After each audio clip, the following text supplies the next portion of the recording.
Hello guys, welcome back to my YouTube channel. हमारा आज का टॉपिक है हीमेटोपोइसिस, यानी कि ब्लड सेल्स की फॉर्मेशन। हमारी बॉडी में जो ब्लड सेल्स होते हैं उनकी फॉर्मेशन किस तरह से होती है, उसके प्रोसेस को हम बोलते हैं हीमेटोपोइसिस।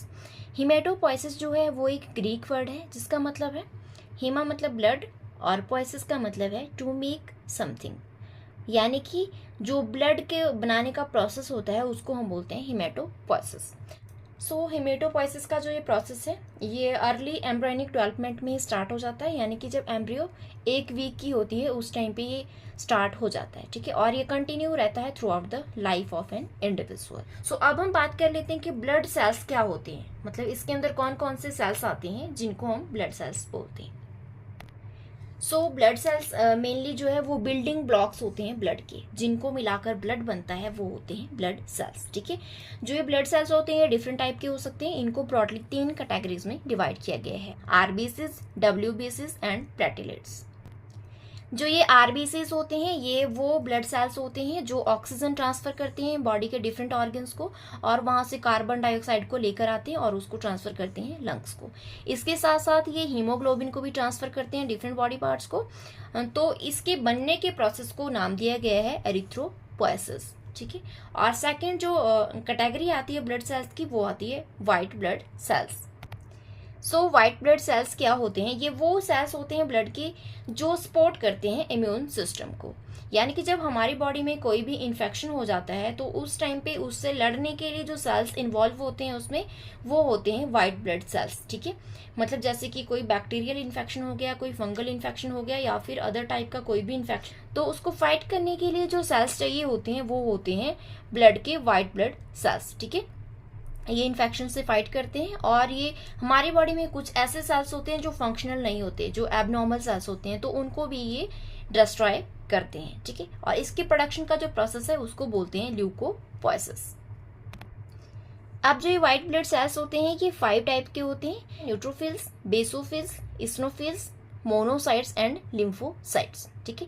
इसमें से जो फर्स्ट 3 कैटेगरीज है जैसे कि न्यूट्रोफिल्स, बेसोफिल्स और इस्नोफिल्स, ये क्या होते हैं? इनको एक ही कैटेगरी में रखा गया है जिनको नाम दिया गया है ग्रेनुलोसाइट्स, यानी कि इनका जो फंक्शन है वो ऑलमोस्ट सिमिलर होता है, इसकी वजह से इनको एक कैटेगरी में रखा गया है। अब नेक्स्ट जो कैटेगरी है ब्लड सेल्स की वो है प्लेटलेट्स और थ्रोम्बोसाइट्स, ठीक है।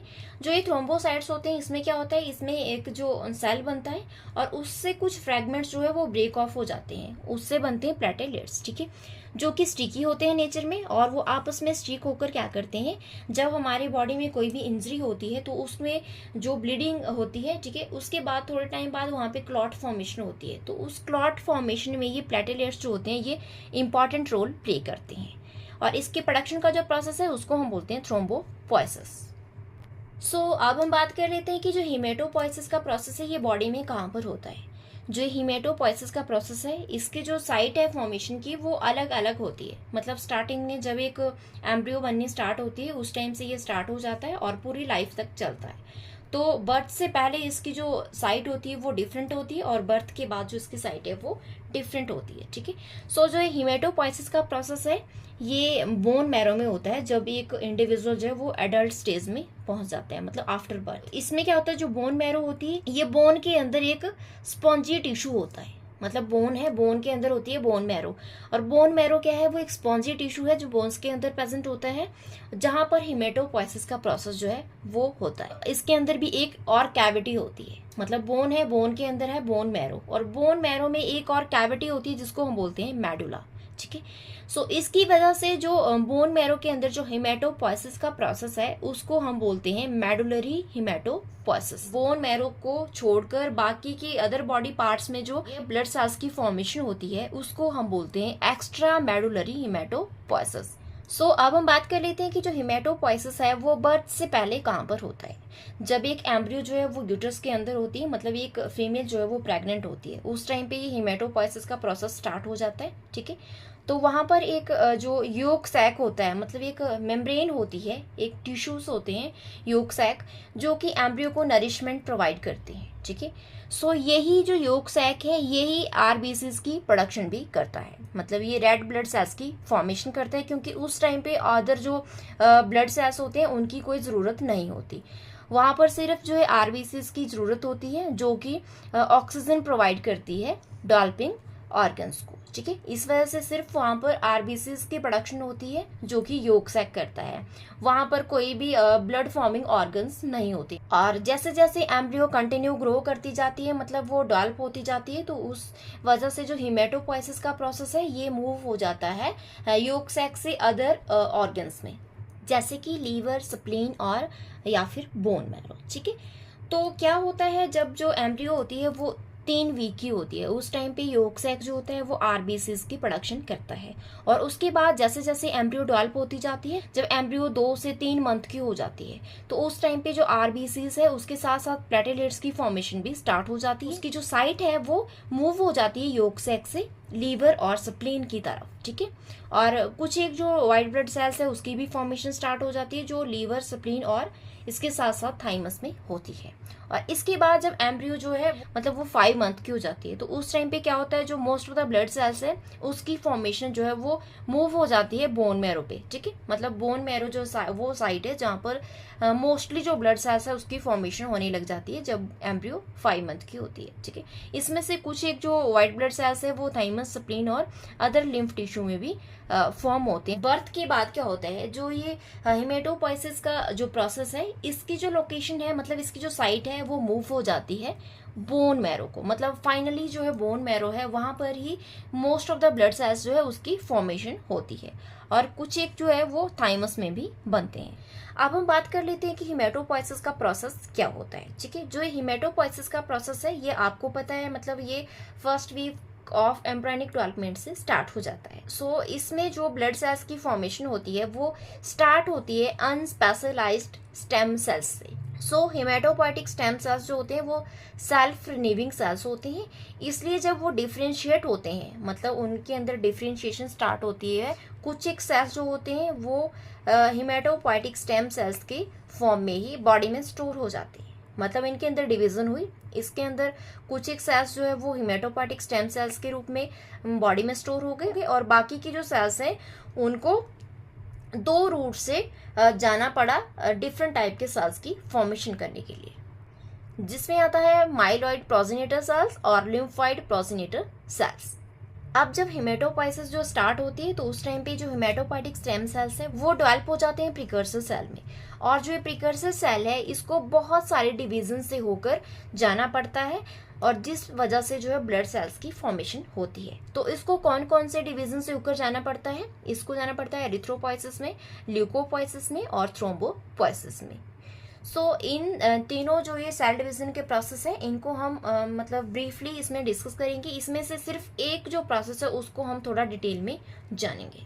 सो सबसे पहला आता है एरिथ्रोपोइसिस, यानी कि रेड ब्लड सेल्स की प्रोडक्शन, ठीक है, जिनको हम नॉर्मली एरिथ्रोसाइट्स भी बोलते हैं। इसमें क्या होता है, जो बोन मैरो में हेमेटोपोइटिक स्टेम सेल्स होते हैं वो मैच्योर होते हैं प्रिकर्सर सेल में। मतलब इसमें जो हेमेटोपोइटिक स्टेम सेल्स होते हैं उनको 5 डिफरेंट स्टेजेस से होकर गुजरना पड़ता है, तब जाकर जो है रेड ब्लड सेल्स की फॉर्मेशन होती है। तो वो 5 स्टेजेस कौन कौन सी है, सबसे पहले प्रिकर्सर सेल्स बने, और उसके बाद बना प्रो एरिथ्रोब्लास्ट, फिर एरिथ्रोब्लास्ट, फिर नॉर्मोब्लास्ट, फिर रेटिकुलोसाइट, और उसके बाद फाइनली जाकर मैच्योर आरबीसीज की फॉर्मेशन होती है।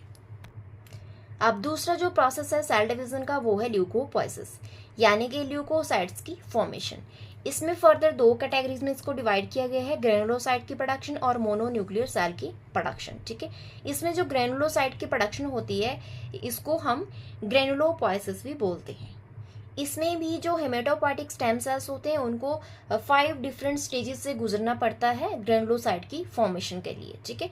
तो बोन मैरो में जो हेमेटोपोइटिक स्टेम सेल्स होते हैं वो माइलोब्लास्ट बन जाते हैं, मतलब वो प्रिकर्सर सेल्स में ट्रांसफॉर्म हो जाते हैं।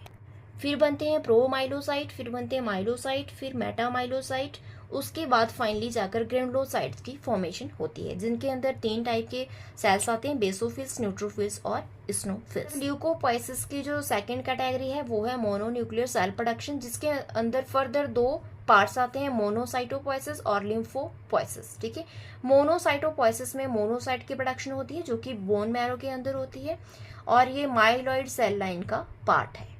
इसमें क्या होता है, इसमें भी 4 स्टेजेस से होकर गुजरना पड़ता है हेमेटोपोइटिक स्टेम सेल्स को। ठीक है, सबसे पहले माइलोब्लास्ट बनता है, फिर मोनोब्लास्ट बनता है, फिर प्रो मोनोसाइट बनते हैं, और उसके जाकर फाइनली मोनोसाइट की फॉर्मेशन होती है, जिसके अंदर आता है मैक्रोफेजेस और कुछ माइलॉइड डेंड्राइटिक सेल्स। और दूसरा इसका जो पार्ट है वो है लिम्फोपोइसिस, यानी कि लिम्फोसाइट्स की प्रोडक्शन। ठीक है, ये जो है ये लिम्फाइड सेल लाइन का पार्ट है, जिनकी प्रोडक्शन स्टार्ट होती है थाइमस में। ठीक है, मतलब ये ओरिजिनेट होते हैं लिम्फ टिश्यू में, जैसे कि थाइमस।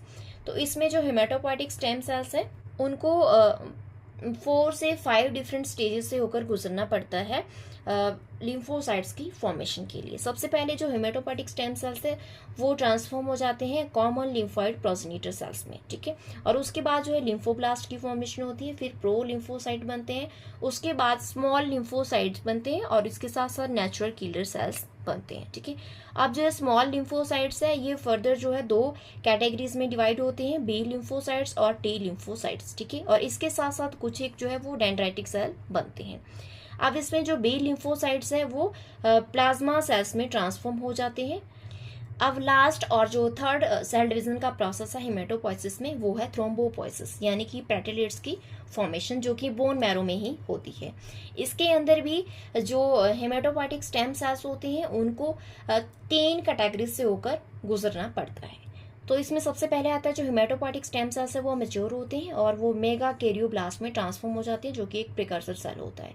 इसके बाद प्रो मेगा कैरियोसाइट बनता है और फिर मेगा कैरियोसाइट बनता है, और इसके कुछ एक जो है फ्रैगमेंट्स होते हैं वो इससे ब्रेक ऑफ हो जाते हैं, मतलब इससे अलग हो जाते हैं, जो कि प्लेटलेट्स बनाते हैं, जिनको हम थ्रोम्बोसाइट्स भी बोलते हैं। हमने 3 टाइप के सेल डिवीजन की बात की हेमेटोपोइसिस में। सबसे पहला जो एरिथ्रोपोइसिस का प्रोसेस है उसको हम थोड़ा डिटेल में डिस्कस कर लेते हैं। सबसे पहले हम बात कर लेते हैं कि जो रेड ब्लड कॉर्पसेस है उनकी डेवलपमेंट कैसे होती है। इसके लिए 2 थ्योरीज दी गई, एक है इंट्रावेस्कुलर थ्योरी और दूसरी है एक्स्ट्रावेस्कुलर थ्योरी। एक जो थ्योरी है उन्होंने बताया कि जो आरबीसीज है वो इंट्रावेस्कुलरली फॉर्म होते हैं, मतलब वो कैपिलरी एंडोथेलियम में फॉर्म होती है। और दूसरी जो थ्योरी है वो दी थी टर्नबुल एंड गिलमर ने 1941 में।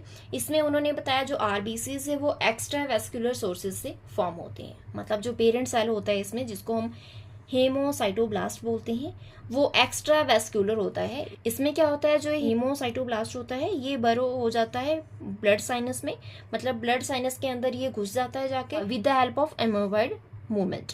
जो एमोवाइड मूवमेंट की हेल्प से ये वहां पर जाता है और वहां पर जाकर ये मल्टीप्लाई करता है और इस प्रकार से मैच्योर हो जाता है एरिथ्रोसाइट में।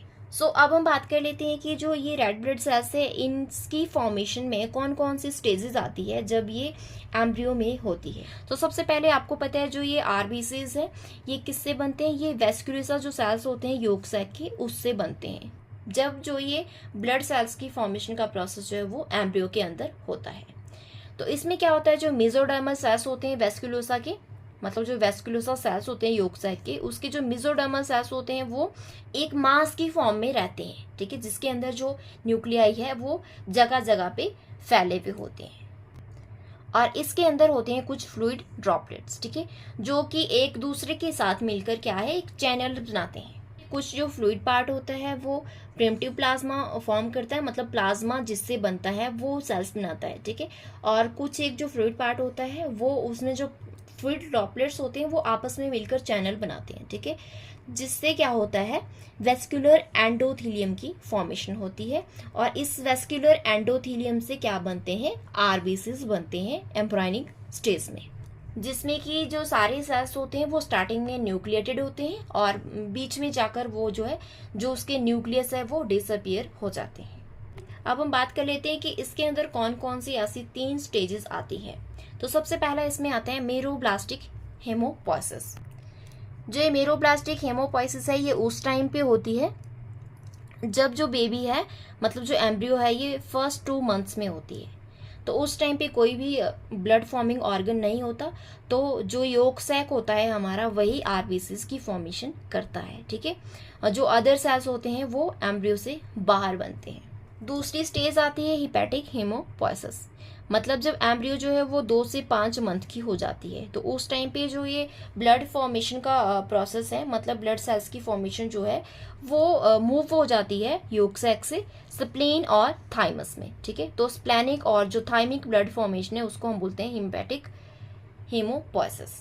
नेक्स्ट जो स्टेज आती है, यानी कि जो थर्ड स्टेज आती है, इसमें वो आती है माइलॉइड और फाइनल पीरियड ऑफ हेमोपोइसिस। इसमें क्या होता है, जो ये हेमोपोइसिस है ये स्टार्ट होती है जब एम्ब्रियो जो है अप्रोक्सीमेटली 5 मंथ्स की होती है। मतलब जो है प्लेसेंटल जो सर्कुलेशन है उस टाइम पे वो उसकी जो है फॉर्मेशन हो जाती है। स्टार्टिंग में जो ये एरिथ्रोपोइसिस है ये लीवर में होती है, मतलब उसमें एरिथ्रोसाइट्स की फॉर्मेशन होती है। और बोन मैरो में ल्यूकोपोइसिस होती है, मतलब ल्यूकोसाइट्स की फॉर्मेशन होती है। और धीरे धीरे कर जो बोन मैरो है वो उसके ऊपर वो सारा कंट्रोल आ जाता है कि वो सारे जो ब्लड सेल्स है उसकी फॉर्मेशन करे, ठीक है। तो इसकी वजह से जो सारी हेमोपोइटिक एक्टिविटी है वो कहाँ पर ट्रांसफर हो जाती है, वो बोन मैरो में चली जाती है। बाकी की जो अदर साइट्स थी जहाँ पर जैसे कि स्प्लेन हो गया या फिर लीवर हो गया, ये सारी जो है अपनी जो हेमोपोइटिक पोटेंशियलिटी है उनको ये रिटेन कर देती है, मतलब वो वहाँ पर ख़त्म हो जाती है। तो अब हम बात कर लेते हैं कि बर्थ के बाद जो है जो रेड ब्लड सेल्स है उसकी फॉर्मेशन कहाँ पर होती है। तो इसमें क्या होता है, जो बोन मैरो है वो मेन साइट होती है, वहाँ पर होती है मतलब रेड ब्लड सेल्स की फॉर्मेशन। मतलब स्टार्टिंग के ईयर्स में क्या होता है, जो सारी बोन्स होती है हमारी बॉडी की उसके अंदर रेड मैरो होती है, मतलब उसके अंदर बोन मैरो होती है। और आपको पता है जो बोन मैरो है उसके अंदर रेड ब्लड सेल्स की फॉर्मेशन होती है। बट क्या होता है जब हम 20 साल के हो जाते हैं, मतलब 20 साल के बाद क्या होता है, जो सारी जो लॉन्ग बोन्स होती है उसके अंदर जो रेड मैरो है वो रिप्लेस हो जाती है येलो मैरो से। जो येलो मैरो होती है उसके अंदर रेड ब्लड सेल्स नहीं बनते हैं उसमें। तो इसमें से कुछ एक बोन्स होती है जैसे कि अपर एंड ऑफ फीमर, मतलब जो फीमर बोन होती है उसका जो अपर एंड है, और ह्यूमरस जो बोन होती है उसके अंदर ही जो है रेड मैरो रह जाती है, मतलब उसके अंदर ही ओनली जो है हेमोपोइटिक एक्टिविटी हो सकती है। और इसके साथ साथ कुछ एक जो रिब्स होती है और वर्टिब्री जो होती है या फिर जो फ्लैट बोन्स होती है उसके अंदर भी जो है रेड ब्लड सेल्स है वो लगातार बनते रहती हैं। सो अब हम बात कर लेते हैं रेड ब्लड सेल्स की मैचुरेशन और मल्टीप्लिकेशन के बारे में। जो ये मैचुरेशन और ये मल्टीप्लिकेशन जो ये दो फिनोमिनन है ये दोनों एंटागोनिस्टिक है। अगर मल्टीप्लिकेशन हो रही होती है तो मैचुरेशन नहीं होगी, और अगर मैचुरेशन हो रही होती है तो मल्टीप्लिकेशन नहीं होती, मतलब ये एक दूसरे के विरोधी होते हैं। जब रेड ब्लड सेल्स जो होते हैं वो मैच्योर होते हैं तो उस टाइम पे उसमें 3 चेंजेस आते हैं। सबसे पहला आता है कि gradual reduction of cell size, मतलब सेल साइज कम होता रहता है और उसके अंदर हीमोग्लोबिन आ जाता है। और लास्ट में क्या होता है, जो न्यूक्लियस होता है वो डिसअपियर हो जाता है, ठीक है। अब हम बात कर लेते हैं कि स्टेजेस कौन कौन सी है इसकी डेवलपमेंट की। जो रेड ब्लड सेल्स होते हैं वो बनते हैं BFUE और CFUE, यानी कि बेसोफिलिक फॉर्मिंग यूनिट एरिथ्रोसाइट्स की और साइटोप्लाज्मिक फॉर्मिंग यूनिट एरिथ्रोसाइट की। ये जो दोनों है ये प्रोजेनेटर सेल्स की 2 यूनिट है, मतलब जो कि रेड ब्लड सेल्स की फॉर्मेशन करती है। तो इसकी फॉर्मेशन का जो प्रोसेस है वो स्टिमुलेट होता है with the help of cytokine erythropoietin. Erythropoietin जो है वो एरिथ्रोपोइसिस के प्रोसेस को स्टिमुलेट करता है। इसमें क्या होता है, सबसे पहली स्टेज आती है हेमोसाइटोब्लास्ट। इसमें जो सेल का साइज होता है वो बहुत बड़ा होता है, इसका न्यूक्लियस भी बड़ा होता है और इसके न्यूक्लियस के सराउंड में एक बेसोफिलिक साइटोप्लाज्म का रिम सा बन जाता है, ठीक है। और दूसरी स्टेज आती है प्रो एरिथ्रोब्लास्ट। इसमें जो न्यूक्लियस है वो बड़ा ही रहता है और इसमें जो न्यूक्लियाई है वो साफ दिखाई देते हैं, मतलब जो न्यूक्लियस के अंदर जो दूसरा एक स्ट्रक्चर होता है न्यूक्लियोलस जिसको हम बोलते हैं वो साफ दिखाई देते हैं। और नेक्स्ट इसमें स्टेज आती है अर्ली नॉर्मोब्लास्ट, ठीक है। जो अर्ली नॉर्मोब्लास्ट होती है इसमें जो साइज है सेल का वो छोटा हो जाता है और जो न्यूक्लियस और क्रोमेटिन है वो डेंस हो जाते हैं, वो गहरे हो जाते हैं, ठीक है। और जो ये न्यूक्लियोलाई थे वो गायब हो जाते हैं, मतलब वो एब्सेंट हो जाते हैं। फिर अगली स्टेज आती है इंटरमीडिएट नॉर्मोब्लास्ट। इसमें जाते जाते जो साइज है सेल का वो छोटा होता जाता है और इसके अंदर जो है कुछ माइटोकॉन्ड्रिया बन जाते हैं। हीमोग्लोबिन भी अपीयर हो जाता है और जो न्यूक्लियोलस है वो पहले ही डिसअपीयर हो चुका था। और इसके बाद क्या होता है, ये डिवाइड नहीं होते, ये मेच्योर होते हैं। जो लेटर नॉर्मोब्लास्ट है उसमें, जो लेट नॉर्मोब्लास्ट है इसमें क्या होता है, जो साइज है वो और ज़्यादा कम हो जाता है और जो न्यूक्लियस है वो गहरा हो जाता है बहुत, और उसमें जो उसको स्टेन किया जाता है उसकी वजह से वो डीप स्टेन हो जाता है, मतलब वो काला स्टेन हो जाती है उसमें, ठीक है, जिसकी वजह से वो दिखता है एक इंक की ड्रॉप की तरह, ठीक है। और उसके अंदर जो हीमोग्लोबिन का अमाउंट है वो भी बढ़ जाता है और उसके बाद उसकी फर्दर मैचुरेशन होती है, ठीक है, मतलब जो न्यूक्लियस है वो कम्प्लीटली लॉस हो जाता है, ठीक है। और उसके बाद जो फर्दर जो इसकी स्टेज आती है वो आती है रेटिक्यूलोसाइट, जो कि जब इसको स्टेन किया जाता है तो इसमें एक नेट की तरह स्ट्रक्चर दिखता है साइटोप्लाज्म के अंदर, जिसकी वजह से इसको नाम दिया गया रेटिक्यूलोसाइट, यानी कि रेटिक्यूलम से इसको नाम दिया गया रेटिक्यूलोसाइट।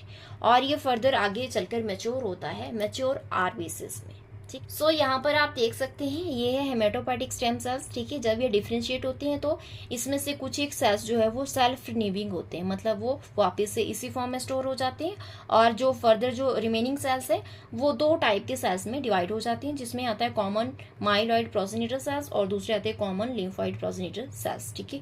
जो ये माइलॉइड प्रोजेनिटर सेल्स होते हैं इसमें क्या होता है, इसमें ये फर्दर 3 टाइप के सेल्स में डिवाइड हो जाती है, मेगाकैरियोब्लास्ट, प्री एरिथ्रोब्लास्ट और माइलोब्लास्ट, ठीक है। सो जो थ्रोम्बोसाइट्स यानी कि प्लेटलेट्स होते हैं और red blood cells, basophils, neutrophils, इस्नोफिल्स या फिर मोनोसाइट्स, ये सारी सेल्स जो होते हैं ये माइलॉइड प्रोजेनिटर सेल लाइन को फॉलो करते हैं। जबकि जो है बी सेल लिम्फोसाइट्स और टी सेल लिम्फोसाइट्स और इसके साथ साथ नेचुरल किलर सेल्स जो होते हैं ये जो है वो लिम्फॉइड प्रोजेनिटर पाथवे को फॉलो करते हैं।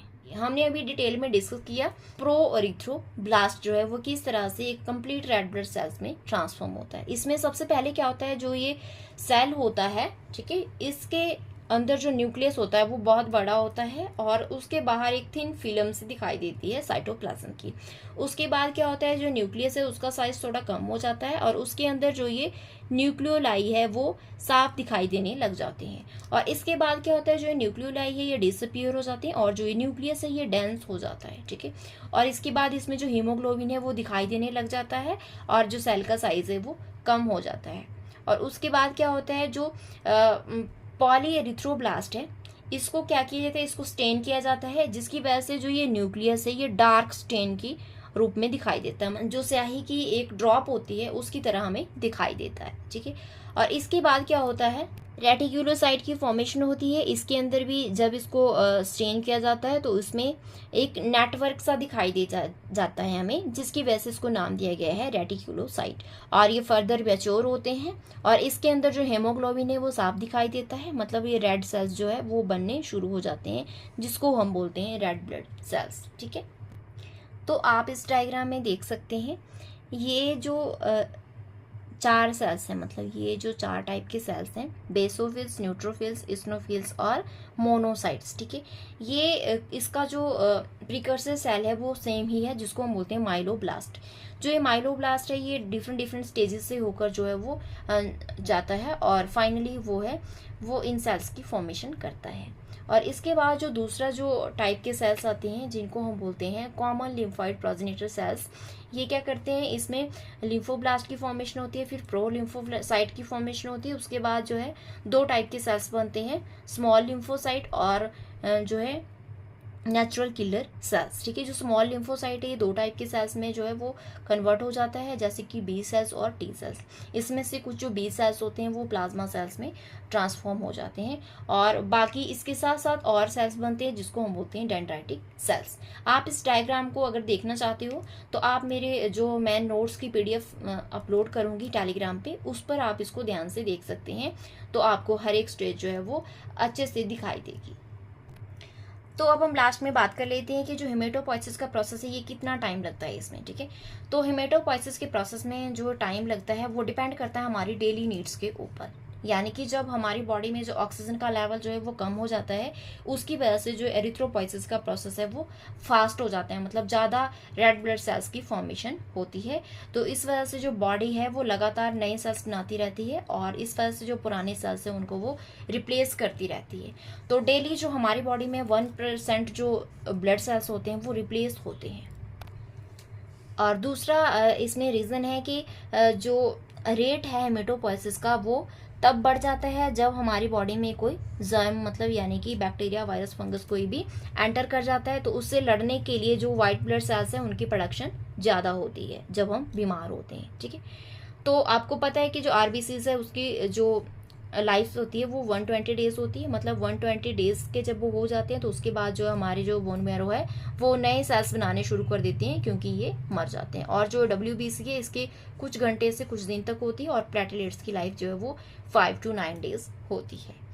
सो अब हम बात कर लेते हैं कि तब क्या होता है अगर मतलब हेमेटोपाइटी के प्रोसेस में कोई प्रॉब्लम आ जाए। ठीक है, तो आपको पता है जो बॉडी है वो रेगुलेट करती है ब्लड सेल की फॉर्मेशन को। ठीक है, तो कुछ एक कंडीशंस होती है हमारी बॉडी में जिसकी वजह से जो हेमेटोपोइसिस का प्रोसेस है उसमें इंटरफेरेंस होती है।